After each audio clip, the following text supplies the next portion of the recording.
Tahukah kamu, Indonesia adalah salah satu negara paling korup di Asia. Setiap tahun, lebih dari 100 triliun rupiah uang negara lenyap ditelan korupsi. Tapi pertanyaannya, kenapa korupsi di Indonesia sepertinya tidak akan pernah habis? Indonesia menduduki peringkat 110 dari 180 negara dalam Indeks Persepsi Korupsi tahun 2024. Skor kita cuma 34 dari 100, jauh di bawah Singapura yang skornya 83 atau Malaysia yang mencapai 50. Bahkan Timor Leste, negara tetangga yang baru merdeka, sudah melampaui kita. Artinya, korupsi bukan lagi sekadar pelanggaran, tapi sudah dianggap sebagai hal yang lumrah dan biasa. Bayangkan, uang yang hilang setiap tahun menurut riset ICW mencapai 240 triliun rupiah, cukup untuk membangun 1000 sekolah, 100 rumah sakit, atau jalan sepanjang 1000 kilometer. Tapi siapa sebenarnya yang korupsi? Banyak orang berpikir korupsi itu cuma milik pejabat tinggi di Senayan atau menteri. Padahal, korupsi dimulai dari hal-hal kecil dalam kehidupan kita sehari-hari. Ketika kamu memberi uang tambahan supaya urusan di kantor desa lebih cepat, itu korupsi. Ketika seorang guru meminta bayaran tambahan untuk nilai anak muridnya, itu korupsi. Ketika polisi menerima uang damai di pinggir jalan, itu korupsi. Ketika perusahaan memberi amplop ke pejabat supaya menang tender, itu juga korupsi. Dan celakanya, satu hal yang sering dilupakan, korupsi bukan cuma merugikan uang negara. Korupsi merenggut hak dasar rakyat. Ketika proyek infrastruktur dikorupsi, jembatan ambruk dan orang mati. Ketika anggaran kesehatan dikorupsi, obat-obatan di puskesmas kosong dan ibu-ibu meninggal saat melahirkan. Ketika dana pendidikan dikorupsi, sekolah-sekolah di pelosok kekurangan guru dan buku. Ini yang disebut dengan korupsi sistemik. Bukan cuma soal individu jahat, tapi soal sistem yang membuat korupsi menjadi pilihan yang paling mudah. Gaji pegawai negeri yang rendah, rata-rata di bawah 5 juta per bulan, sementara beban hidup semakin mahal. Birokrasi yang berbelit-belit, satu izin usaha bisa memakan waktu berbulan-bulan. Hukum yang tidak ditegakkan dengan adil, siapa punya uang, dia punya akses ke keadilan. Semua ini menciptakan lingkungan di mana korupsi berkembang subur tanpa ada yang berani menghentikannya. Mari kita lihat contoh paling terkenal, kasus IKTP. Proyek pengadaan kartu tanda penduduk elektronik ini memiliki anggaran hampir 6 triliun rupiah. Tapi negara dirugikan hingga 2,3 triliun rupiah karena korupsi dan markup harga yang sangat besar. Uang yang seharusnya untuk identitas warga negara, malah dibagi-bagikan ke puluhan anggota DPR dari berbagai fraksi, pejabat kementerian, dan pengusaha.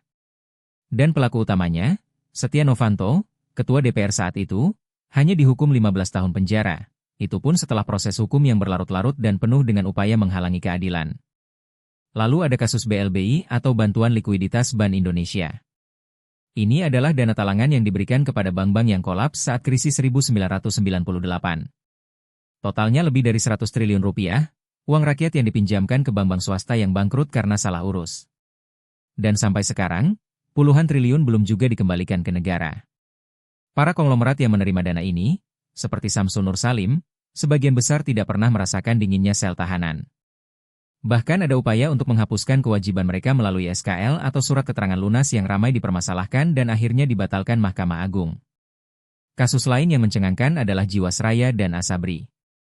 Di Jiwasraya, kerugian negara mencapai 16 triliun rupiah akibat manipulasi saham dan reksadana. Di Asabri, kerugiannya mencapai 23 triliun rupiah, uang para prajurit TNI dan aparatur negara yang diinvestasikan secara sembrono dan penuh manipulasi. Di balik kedua kasus ini, nama Beni Cokro muncul berkali-kali. Orang yang sama, modus yang sama, kasus yang berbeda. Dan polanya selalu berulang karena hukum tidak memberikan efek jera. Belum lagi kasus korupsi berantai di sektor tata niaga komoditas. Kasus ekspor minyak mentah, kasus impor gula, kasus timah, kasus tambang nikel, di mana izin-izin diberikan secara tidak transparan dan melibatkan pejabat tinggi. Semua kasus ini punya satu kesamaan, selalu ada keterlibatan politik dan selalu ada celah hukum yang dimanfaatkan. Lalu bagaimana dengan korupsi kecil-kecilan? Di tahun 2023, Ombudsman RI menerima lebih dari 7.500 laporan maladministrasi dan pungutan liar. Mulai dari pungutan liar di sekolah, pelayanan kesehatan, hingga perizinan usaha. Ini menunjukkan bahwa korupsi akut bukan cuma di pusat, tapi mengakar kuat sampai ke desa-desa. Setiap tahun, lebih dari 100 kepala daerah tersangkut kasus korupsi, dan polanya selalu sama, proyek fiktif, markup anggaran, dan sogokan. Yang lebih parah, korupsi di Indonesia sudah menjadi semacam budaya yang dinormalisasi. Sebuah riset dari Universitas Indonesia pada tahun 2023 menemukan bahwa hampir 40% masyarakat Indonesia menganggap korupsi sebagai hal yang wajar dalam urusan birokrasi dan pelayanan publik. Ini disebut dengan petty corruption atau korupsi sehari-hari, korupsi yang dilakukan oleh orang biasa dalam situasi normal dan diterima sebagai kelaziman. Dan ini yang paling berbahaya, karena ketika korupsi sudah dianggap normal, maka tidak ada lagi tekanan sosial untuk menghentikannya. Para peneliti dari Universitas Gadjah Mada menyebut ada 3 akar penyebab utama korupsi di Indonesia. Pertama, impunitas, pelaku korupsi jarang dihukum berat dan sering mendapat vonis ringan. Kedua, lemahnya penegakan hukum, aparat penegak hukum sendiri sering terlibat dalam praktik korupsi, sehingga tidak ada yang bisa dipercaya untuk memberantasnya. Ketiga, birokrasi yang tidak efisien, terlalu banyak pintu, terlalu banyak izin, terlalu banyak celah tanpa pengawasan. Kenapa sistem peradilan tidak bisa memberantas korupsi? Ironisnya, karena korupsi sudah masuk ke dalam sistem peradilan itu sendiri. Ingat kasus Gayus Tambunan, seorang pegawai pajak yang justru mengatur dan mengelola suap bagi para hakim dan jaksa. Atau kasus Hakim Heri Suwantoro yang tertangkap tangan menerima suap saat menangani perkara korupsi.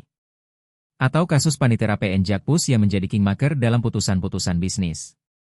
Vonis ringan untuk para koruptor, suap hakim, jaksa yang bisa dibeli.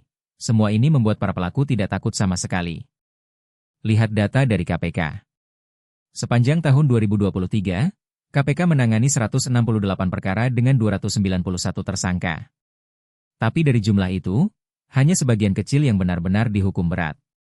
Vonis rata-rata untuk koruptor di Indonesia adalah sekitar 3 hingga 5 tahun penjara, jauh di bawah tuntutan jaksa. Bahkan banyak yang hanya dihukum percobaan atau di bawah 2 tahun, yang artinya mereka tidak perlu masuk penjara sama sekali.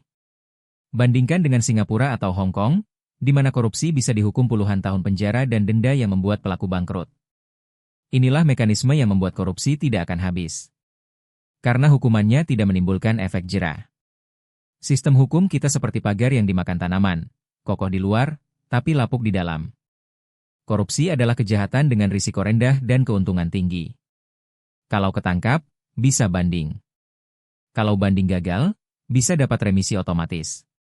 Kalau sudah di penjara, masih bisa mendapat fasilitas khusus, cuti bebas, dan pembebasan bersyarat setelah menjalani sepertiga masa hukuman. Tapi ada juga sisi positif yang perlu kita lihat. Sejak reformasi tahun 1998, banyak kemajuan yang telah dicapai meskipun lambat. Meskipun KPK terus dilemahkan melalui revisi UU KPK tahun 2019 yang membatasi kewenangannya dan membuatnya tidak lagi independen, lembaga ini masih menjadi lembaga penegak hukum yang paling dipercaya oleh masyarakat Indonesia. Media masa kini lebih bebas memberitakan kasus korupsi dibandingkan era Orde Baru di mana media dikontrol ketat. Masyarakat lebih berani melapor dan bersuara. Lihat juga dampak dari Undang-Undang Desa. Sejak dana desa sebesar 1 miliar per tahun per desa digelontorkan mulai tahun 2015, terjadi ledakan kasus korupsi di tingkat desa. Lebih dari 1.000 kepala desa tersangkut kasus korupsi. Ini sebenarnya kabar baik dan buruk sekaligus. Buruk karena uang rakyat dikorupsi. Tapi baik karena pengawasan semakin ketat dan pelaku semakin banyak yang tertangkap. Artinya, transparansi dan partisipasi publik mulai bekerja. Apa yang bisa kita lakukan sebagai warga biasa untuk memutus rantai ini? Saya akan kasih 5 langkah konkret. Pertama, mulai dari diri sendiri. Tolak memberi suap dalam bentuk apapun, meskipun itu hanya uang rokok, uang terima kasih, atau amplop untuk melancarkan urusan. Kedua, laporkan jika melihat kejanggalan, melalui aplikasi SP4N Lapor atau langsung ke KPK. Ketiga, dukung lembaga anti korupsi dan tolak segala upaya pelemahan KPK. Keempat, gunakan hak pilih dengan bijak. Riset ICW menunjukkan politik uang masih terjadi di 60% pemilihan kepala daerah, jadi jangan tergiuk amplop dari calon pemimpin. Kelima, edukasi diri dan orang sekitar tentang bahaya korupsi. Negara-negara yang berhasil memberantas korupsi seperti Singapura, Hong Kong, dan Korea Selatan tidak melakukannya dalam semalam. Mereka butuh puluhan tahun dengan komitmen politik yang kuat, penegakan hukum yang tegas tanpa pandang bulu, dan budaya anti korupsi yang ditanamkan sejak sekolah dasar. Lee Kuan Yew memulai pemberantasan korupsi di Singapura tahun 1960-an dengan menangkap menterinya sendiri yang korupsi. Itulah yang disebut political will sejati. Korupsi di Indonesia mungkin tidak akan habis dalam 1 atau 2 dekade ke depan. Tapi bukan berarti kita menyerah dan pasrah. Seperti kata pepatah, korupsi bukan karena budaya, tapi karena ada kesempatan dan tidak ada keberanian untuk menolak. Setiap langkah kecil, setiap laporan, setiap penolakan terhadap suap, setiap pilihan yang benar di bilik suara, adalah batu bata dalam membangun Indonesia yang lebih bersih untuk anak cucu kita. Jadi pertanyaannya sekarang bukan lagi kenapa korupsi tidak akan habis. Tapi, mulai dari hal kecil apa yang akan kamu lakukan besok pagi untuk memulai perubahan itu?